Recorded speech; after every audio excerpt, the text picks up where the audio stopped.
I was born in the Union, what was then the Union of South Africa in 1922, November the 8th. I'm now 89 years of age. And let me add, when I was born, there were 2 billion people in the world, and of course now there's 7. My family were farmers, cattle raiders. They weren't small, they were big operators. And I was interested in agriculture right from the word go. And, but I had no interest in the global issues, much more concerned about increasing production on our own farm, establishing irrigation, and doing a few things like that. I went to school, I went to boarding school because I lived in the countryside. I went to boarding school in Durban, Natal. And while I was there, the World War II began. So I went straight from boarding school into the Air Force. And the next 5 years were spent flying. After the war, I went to I was badly injured during, I had a bad crash at the end of my service. And I went to university in Johannesburg at Witwatersrand, but I just couldn't hack it. I just couldn't settle down. It was just too difficult. Too many problems, too many distractions. So in the end, I went to Berkeley, California, because there was a South African professor there who was writing about a subject that interested me. And I wrote to him, and he said if I could get my work, find my way over there, he would help me get into the university. So I worked my passage over to Berkeley, and he helped me get into the university. I studied agricultural economics, but the subject I was interested in, which laid the basis for my career, was that we had a very large, flourishing setup. And there was a fence. Now, this is a long time ago in South Africa. There was a fence that divided our area with that of African farmers, smallholders, most of whom were impoverished, most of whom were very unproductive, most of whom just scraped a living. But the resource base was exactly the same soil, the same sun, the same rain. And I was curious, even in those days, how come we were so productive and they weren't? And that is something I've been studying for 70 years now. That laid the basis for my interest in small farm and agricultural development. And this Professor Tinley at Davis, actually, Berkeley and Davis, had been writing about that. But he'd been writing from a different angle. His concern was that all the men in these areas went to work on the mines and left the women behind just to subsist. And he was a keen critic of the system, the labor system. I was interested in the other aspect of it. What happened to the women that left behind? Why weren't they more productive? Or even the men there, why weren't they more productive? And that's what I wrote my doctoral dissertation on. I think when I went to Berkeley, and I started analyzing the reasons for increasing productivity, and I knew that research was important, but I really got involved in it when I went to work for the Rockefeller Foundation, when I was Norman Borlaug's economist.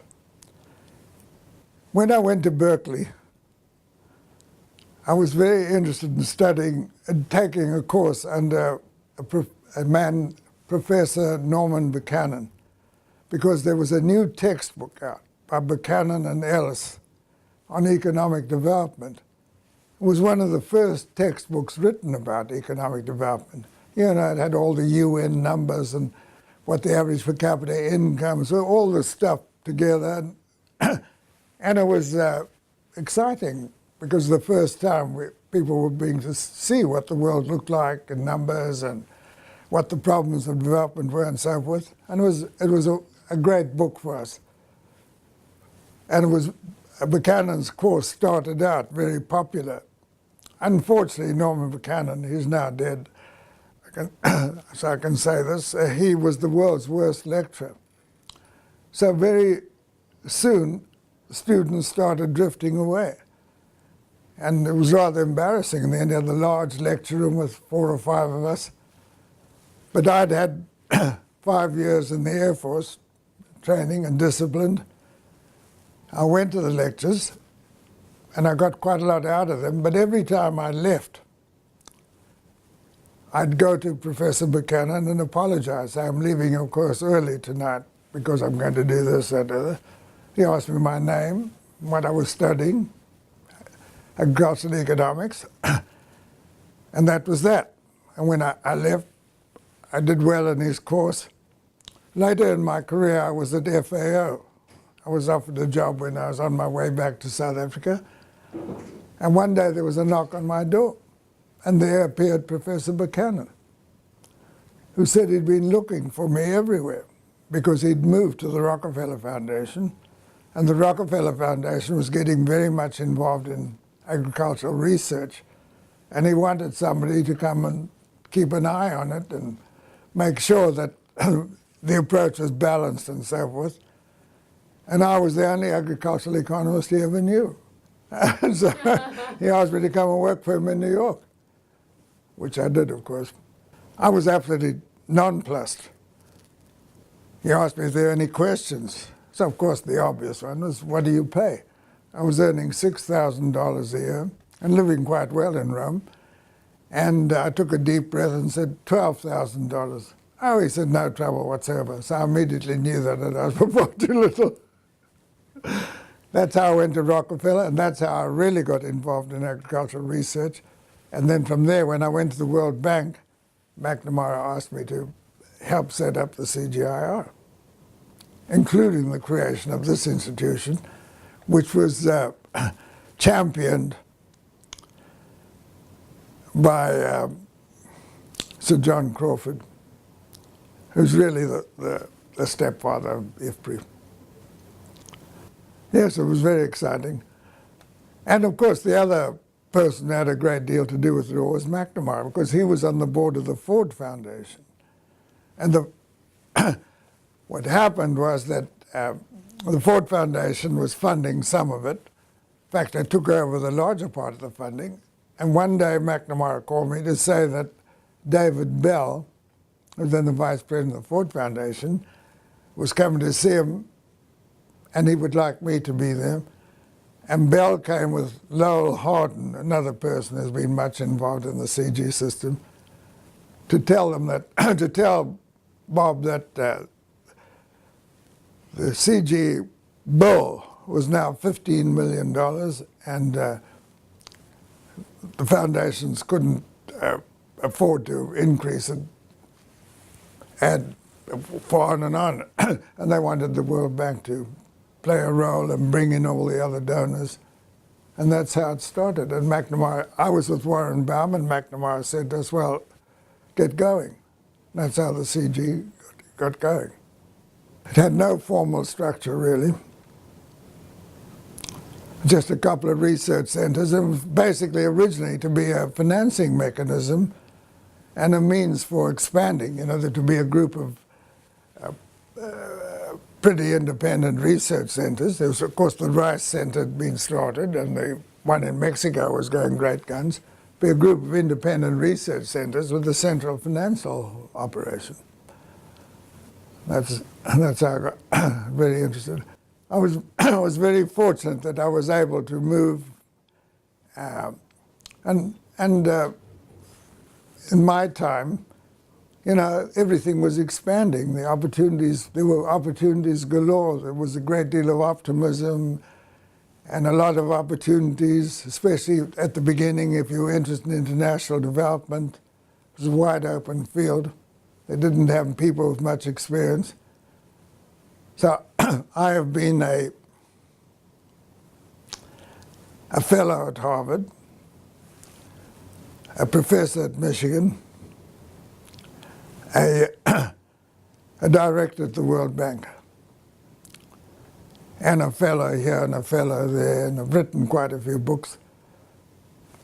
And I've had a very interesting, upwardly mobile career, in the course of which I've met a lot of very interesting people.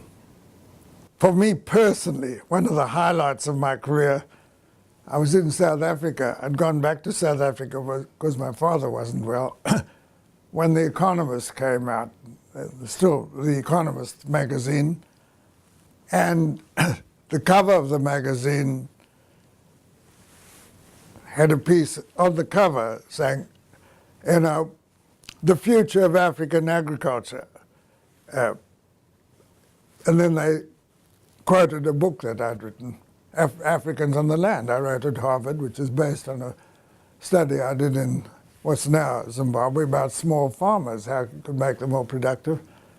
And that gave me a tremendous kick.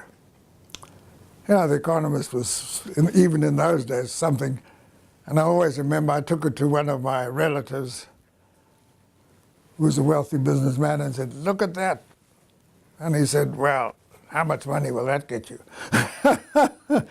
I found out later that the review was written by Barbara Ward, Lady Jackson, who was very prominent in those days. She was a friend of the President Johnson's, and she was at Harvard when I was there.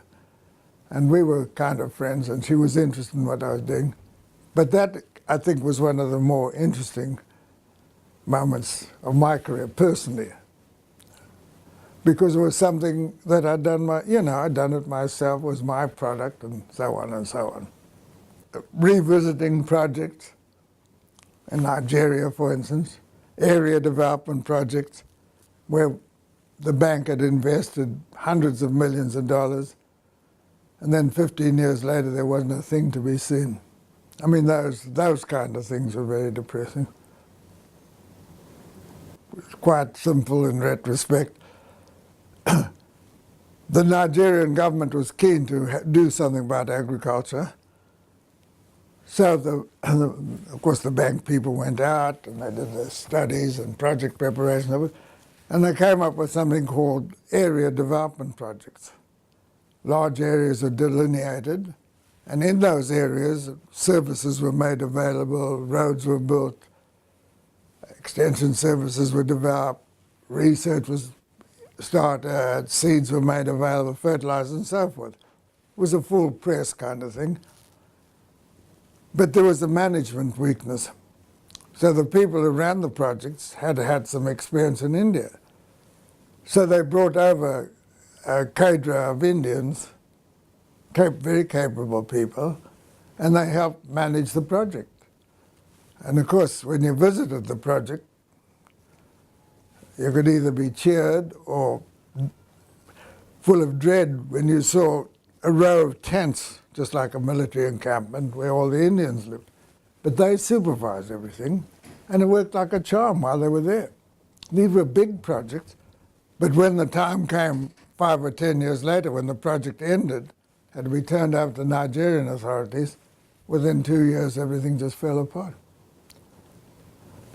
And there were 3 big projects. And I remember going to visit them with McNamara during the time when they were developing, and every chief in the region wanted one of those projects because they saw what benefits they brought. But 10 years later, absolutely nothing. At least $1 billion had been sunk in that. And I mean, I say nothing. I assume that people were educated, there was some human capital formed and so forth, but nothing on the ground.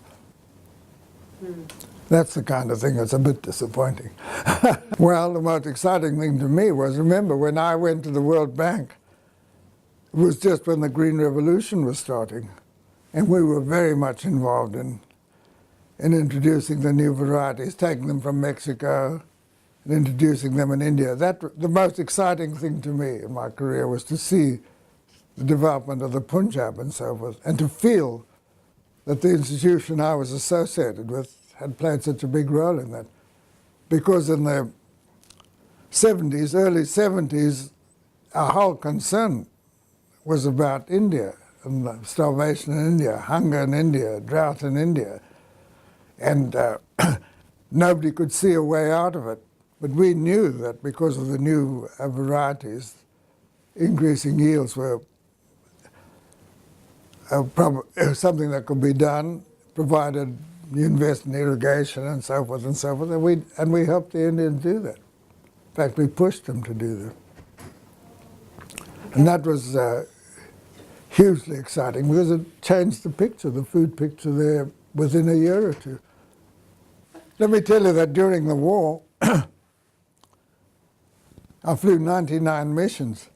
And I grew old very quickly. You know, I started as a very callow young man and ended up flying over Ploesti and places like that, and developed,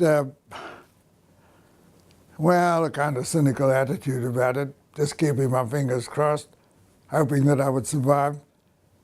And the more I flew, the more experienced I became, and the greater the ability to survive, let's put it that way. But the more you flew, the greater the probability that anything would happen to you. So very early in my life, I had to deal with issues like that. But I was highly decorated. A book was written about me in the war. And of course, I was happy to write books about African agriculture afterwards. And I wrote a book about agriculture in Latin America because the US government asked me to take a look at the Inter-American Bank, which they were very, in the Kennedy years, they were very big sponsors. But they were worried because the bank wasn't lending for agriculture. So they put me in there, with the president to take a look at what was happening. And I wrote a little book about it, which was published in Spanish. But what I found out was very interesting, and that was the mindset of that period. The people who were in charge of agriculture were all land tenure specialists. And they were very strongly committed to the notion that you can't do anything until you have land reform. And of course, I came and said, of course, there are many things you can do. You can do research, build roads, pay attention to forests. You know, there are many, many things you can do without reforming the tenure system in toto. And that little book had an impact on the bank, and they changed the whole agricultural system, set up and put in different people, and they became quite big lenders. Wow. Yeah, it was interesting. Yes, I've done a lot of damage in my time. I think one of the highlights of my career also was meeting the King of Belgium. I gave a speech in Brussels to the Belgian Chamber of Commerce about development. Of course, as far as the Belgians were concerned, the only thing that development meant to them was the Congo. It was just at the time of the transformation. And I went back to London to the bank office, and one of the secretaries came in great excitement saying that the Royal Palace in Brussels is calling and the King would like to talk to you. So I went back the next day, 4 o'clock exactly, a limo came and picked me up. I went in, I had tea with the King, and we had a chat. And he was a very engaging man. He was about to go on his first trip overseas. He was a young man. The trip was cancelled, as it turned out. But he asked intelligent questions, and of course the kind of questions he asked, one of which was, don't you think we gave them independence too soon? Because you know what had happened in the Congo, everything fell apart. And of course I said to him, based on my own experience, I said, we always think it's too soon. They, whoever they are, always think it's too late. You know, it was nice meeting him. It was fun. Had good tea. Yeah. That's a good story. And when I was in India, when I went to India, another little anecdote.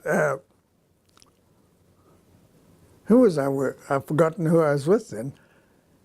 The International Conference of Agricultural Economists was held in India.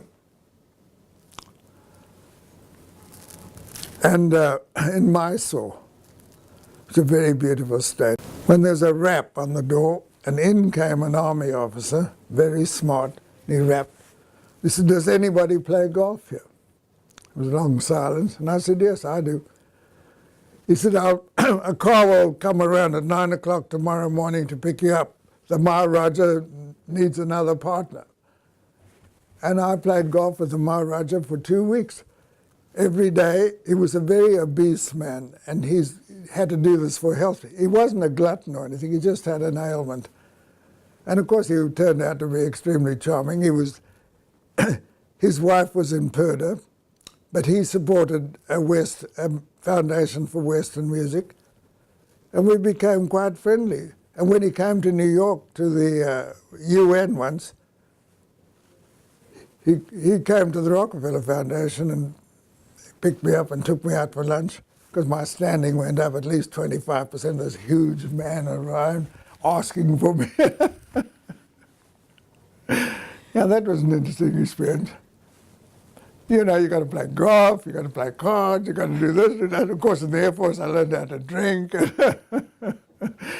And when I went to the bank, McNamara picked me out because McNamara heard me give a speech. I was at OECD. I was a U.S. representative. I've forgotten what rank I had, a political appointment, but I was in charge of the development center.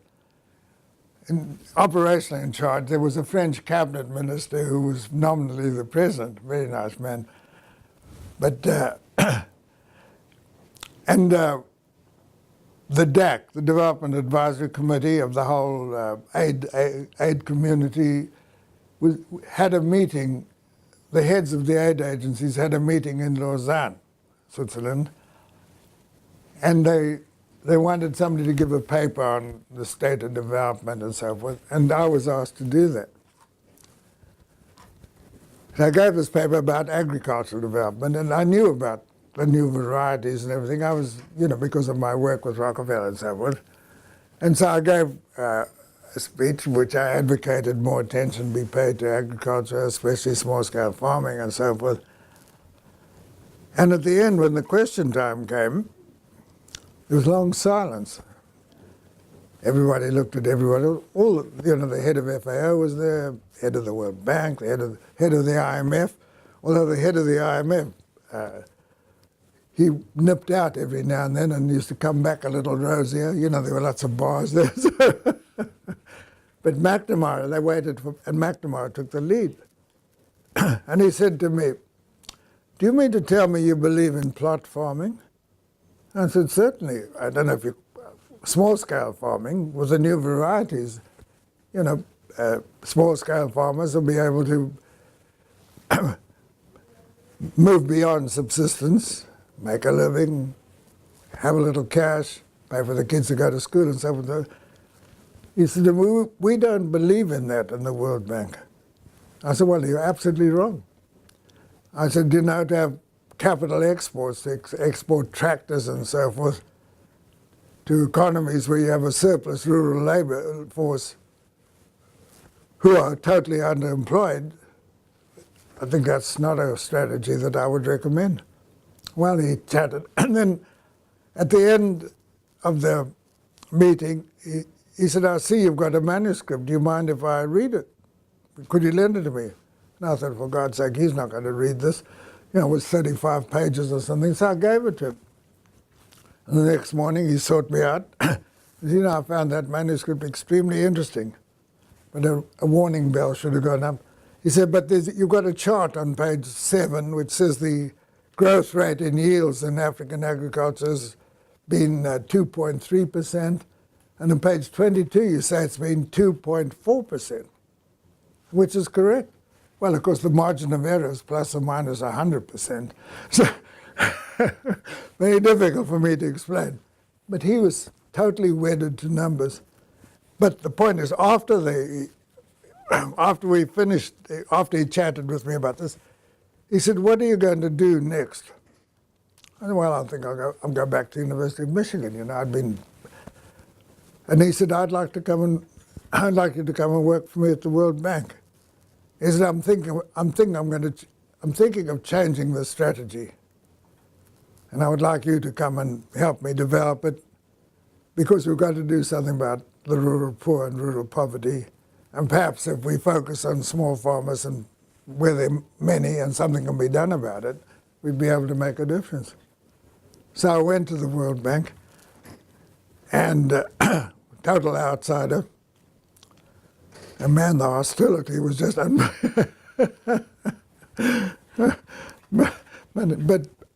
I had a wonderful time there. I was there 10 years, and McNamara was at the end of the phone. And everybody knew that I was close to him. In a way, it was a good and a bad thing, because I'd go to a vice president, and I'd say, well, I think why don't you try this, that, or the other? Oh, God, I've never heard such crap in my life. Well, Bob thinks it's a good idea. Oh, now let's see. I'm just rattling on. It was fun. I had an interesting life. I was thinking about it coming down here. I really have that sort of interesting life. Especially growing up in the backwoods of South Africa, in a small village, the Dorp. I've been married twice. Both times to extremely beautiful women. Wonderful women, both of them. I've been very fortunate. I have stepchildren as well as my own children. My stepchildren are great. My own kids seem to be making out all right. Yeah, been an interesting life.